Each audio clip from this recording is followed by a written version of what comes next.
नमस्कार दोस्तों। हम लोग इंडियन कॉन्स्टिट्यूशन पर जो प्रीवियस क्वेश्चंस पूछे गए हैं एग्जाम में, हम उसको कर रहे हैं। तो आप लोग हमारे साथ जुड़े रहिए। तो हम लोग देखते हैं कि इसके आगे जो क्वेश्चंस पूछे गए हैं बार बार, वो कौन कौन से हैं। तो आगे की तरफ हम बढ़ते हैं क्वेश्चन पर ही सीधे। तो जो आज का अपना क्वेश्चन सेशन है वो है इलेक्शन कमीशन पर। तो जैसा कि हम लोग जानते हैं, इलेक्शन कमीशन जो है कौन से पार्ट में संविधान के कौन से पार्ट में दिया गया है, तो है 15वां पार्ट। ये चीज़ें ध्यान रखनी है।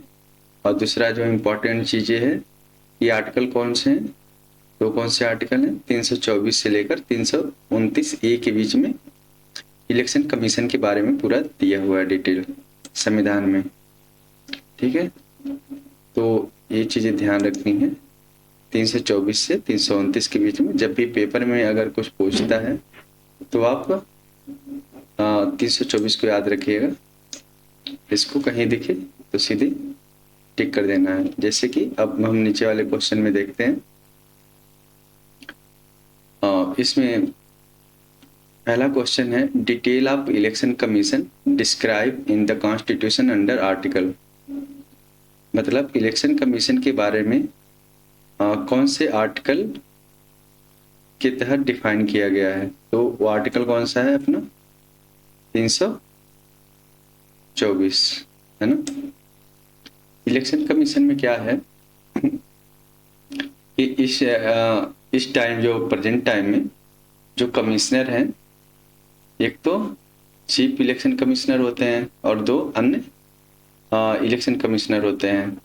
तो ध्यान रखना है कि 3 इलेक्शन कमिश्नर होते हैं इंक्लूडिंग चीफ इलेक्शन कमिश्नर। मतलब कि चीफ इलेक्शन कमिश्नर को मिलाकर पूरे 3 इलेक्शन कमिश्नर होते हैं। ठीक है, तो अगला क्वेश्चन देखते हैं। अगले क्वेश्चन में कहा है कि election commission of India is मतलब ये जो इलेक्शन कमीशन इंडिया है, ये पूछ रहा है कि क्या वो कॉन्स्टिट्यूशनल बॉडी है या अनकॉन्स्टिट्यूशनल बॉडी है या पार्लियामेंट्री बॉडी है। मतलब कि संवैधानिक संस्था है, असंवैधानिक है या संसदीय है। तो इलेक्शन कमीशन क्या है, कॉन्स्टिट्यूशन में पूरा मेंशन है इसका। तो पार्ट 15 आर्टिकल, तो इसका मतलब क्या है, संवैधानिक है। ठीक है, तो अगले क्वेश्चन पर चलते हैं हम। अगले क्वेश्चन में पूछा है कि currently how many commissioner in election commission including chief election commissioner. तभी हम लोगों ने बात किया था, एक चीफ इलेक्शन कमिश्नर होते हैं और 2 इलेक्शन कमिश्नर होते हैं। तो पूरे मिलाकर के 3 होते हैं। अब जो इलेक्टोरल सिस्टम है पूछ रहा है को अगले क्वेश्चन में, electoral system in India is borrowed from. मतलब किस जगह से जो इलेक्टोरल सिस्टम को लिया गया है। तो ये ध्यान रखना है कि ग्रेट ब्रिटेन से लिया गया है, बहुत इंपॉर्टेंट है। जो इलेक्टोरल सिस्टम है ये ग्रेट ब्रिटेन से लिया गया है, तो ये इंपॉर्टेंट है, ध्यान रखना है। अगले क्वेश्चन में पूछ रहा है कि जो इलेक्शन कमिश्नर होते हैं उनकी नियुक्ति कौन करता है, हु अपॉइंटेड इलेक्शन कमिश्नर। तो उनकी नियुक्ति कौन करेगा,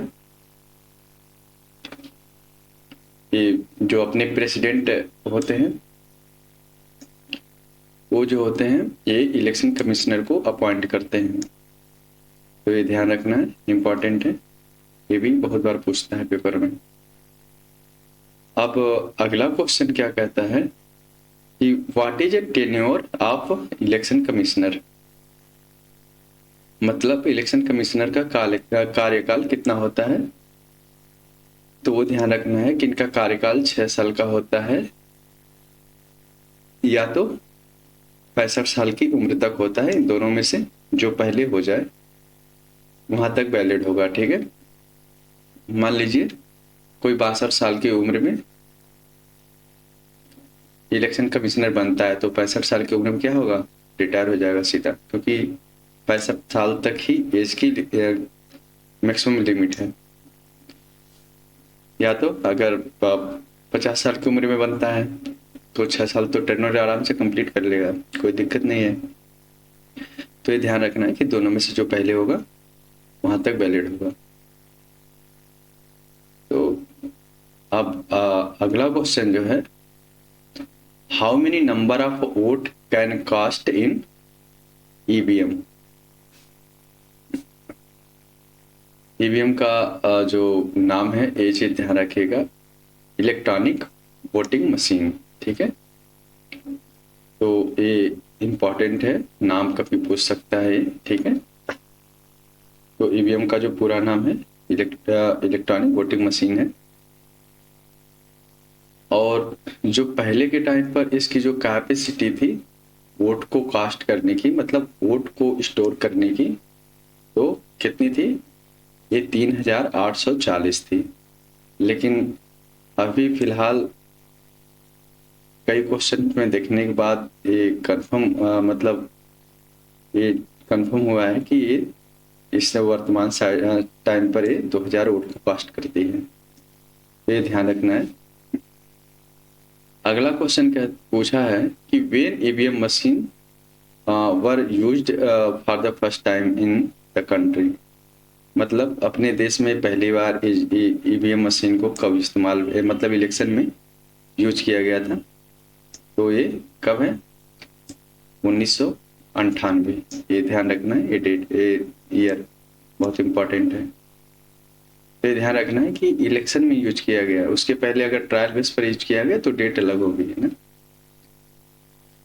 अगला देखते हैं। अगला क्वेश्चन कह रहा है कि first time general election was conducted in free India by ECI. तो जो इलेक्शन कमीशन ऑफ इंडिया है उसके द्वारा पहली बार जो जनरल इलेक्शन है कब करवाया गया था। तो एक चीज तो हमें पता है कि 26 जनवरी 1950 को संविधान जो है देश में लागू होता है। तब हम लोग क्या होते हैं, मतलब एक तरह से अपनी जो कंट्री है वो रिपब्लिक इंडिया बनती है। ठीक है, तो उसके अगले साल जो है ये अक्टूबर मंथ से मतलब 1991 अक्टूबर मंथ से इलेक्शन के प्रोसेस स्टार्ट हो जाते हैं, है ना। तो ये ईयर ध्यान रखना है कि 1951 में पहला जनरल इलेक्शन शुरू होता है और इसका प्रोसेस पूरा 21 फरवरी 1952 तक चलता है। तो ये ध्यान रखना है। तो ये डेट जो है ना 1951 ये इम्पोर्टेंट है, पहला जनरल इलेक्शन। अगला क्वेश्चन जो है उसमें लिखा है कि what is minimum age prescribed in India for its citizen to cast their vote. मतलब ये है कि भारत में जो नागरिक हैं उनको वोट देने का जो मिनिमम उम्र निर्धारित की गई है वो कितनी है। ये ध्यान रखना है, 18 साल। अब अगला क्वेश्चन है वो बहुत इंपॉर्टेंट वो भी है, मतलब सारे क्वेश्चन ही बहुत इंपॉर्टेंट है, कई कई बार पूछे गए हैं तो हमने उन क्वेश्चनों को ही रखा है इसमें। तो एक चीज ध्यान रखना है कि इस क्वेश्चन में कहा गया है to be a regional party, मतलब क्षेत्रीय पार्टी होने के लिए the minimum vote need to secure in any election. तो इसमें कहा गया है कि कितना मिनिमम वोट होना चाहिए इलेक्शन में रीजनल पार्टी बनने के लिए। तो ध्यान रखना है जो टोटल वोट होता है ना उसका 4% अगर वोट किसी पार्टी को मिलता है तो वो क्या हो जाएगी, वो रीजनल पार्टी बन जाती है। ठीक है। सेम उसी तरह अगर नेशनल पार्टी बनने की बात करता है तो हम लोग को तो पता ही है कि रीजनल पार्टी बनने में 4% वोट तो चाहिए चाहिए। अब यहाँ पर है जो नेशनल पार्टी बनने के लिए जो स्टेट्स हैं उसमें 4% तो वोट होना चाहिए मिनिमम, ठीक है। अगर मान लीजिए 4% वोट जो है 4 या 4 से अधिक राज्यों में है, इतना 4% वोट, तो ये नेशनल पार्टी बन जाएगी। तो एक चीज ध्यान रखना, रीजनल पार्टी बनने के लिए 4% वोट चाहिए, जिस जगह पर या जिस राज्य में चुनाव कोई पार्टी लड़ रही है, ठीक है। अगर उसको नेशनल पार्टी बनना है तो 4 या 4 से ज्यादा राज्यों में उसको 4% वोट सभी राज्यों में क्या चाहिए, स्कोर करना है, ठीक है। तब वो जाकर नेशनल पार्टी बनेगी। तो इम्पोर्टेंट है, ध्यान रखना। अगला क्वेश्चन है, who was the first women to become a chief election commissioner of India. मतलब चीफ इलेक्शन कमिश्नर जो है पहली महिला कौन थी, तो उनका नाम है VS रामा देवी। इनका जो टेन्योर था बहुत ही कम था। ये बहुत ही कम समय के लिए बनी थी। ये 1990 में नवंबर से दिसंबर तक ही रही थी। इनका जो टेन्योर है काफी कम था, एक तरह से कह सकते हैं आपकी 15-16 ही दिन का, उससे ज्यादा नहीं था। तो ये जो थी पहली महिला चीफ इलेक्शन कमिश्नर थी भारत की अपने।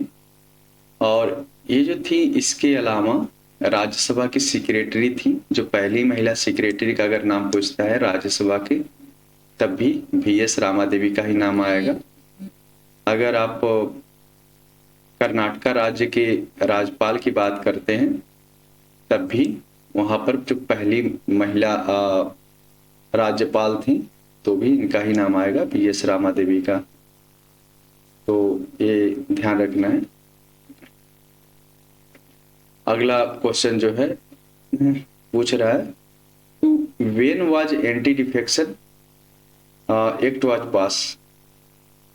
तो ये चीज ध्यान रखना है कि एंटी डिफेक्शन जो एक्ट है, ये कौन से संविधान संशोधन किया गया था इसमें, 52 नंबर का संविधान संशोधन करके इस एक्ट को पास किया गया था।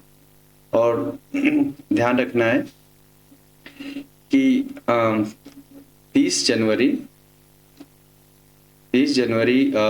1985 को लोकसभा से इस बिल को पास किया जाता है। फिर 31 जनवरी 1985 को इसको राज्यसभा से पास किया जाता है। उसके बाद फिर से फर्दर मतलब उसके आगे भी अमेंडमेंट किया जाता है। तो ये 15 फरवरी को ये फाइनल होता है। ये डेट याद रखनी है, 15 फरवरी 1985 को फाइनली ये एक्ट पास हो जाता है। एंटी डिफेक्शन क्या है? एंटी डिफेक्शन मतलब देखो, डिफेक्शन का मतलब हो गया कि दल बदल हो गया, ठीक है। और एंटी का मतलब हो गया विरोधी, दल बदल विरोधी कानून। इसका मतलब होता है कि जो विधायक लोग होते हैं क्या करते हैं कि वो दल बदल लिया करते हैं, मतलब पार्टी खेलते रहते हैं, चेंज करते रहते हैं। तो क्या है कि जो सरकार या एक तरह से कैबिनेट की जो स्थिरता होती है वो विधायकों के ऊपर निर्भर करती है। अगर विधायक ही इधर से उधर जंप मारते रहेंगे तो कैबिनेट स्टेबल नहीं रहेगी, अनस्टेबल हो जाएगी, हो सकता है सरकारें गिर जाए। तो इसलिए इसको रोकने के लिए इस बिल को लाया गया, एंटी डिफेक्शन दल बदल विरोधी कानून को लाया गया। तो ये ध्यान रखना है कि ये जो लोग पार्टी को इधर से उधर बदलते रहते हैं उनको रोकने के लिए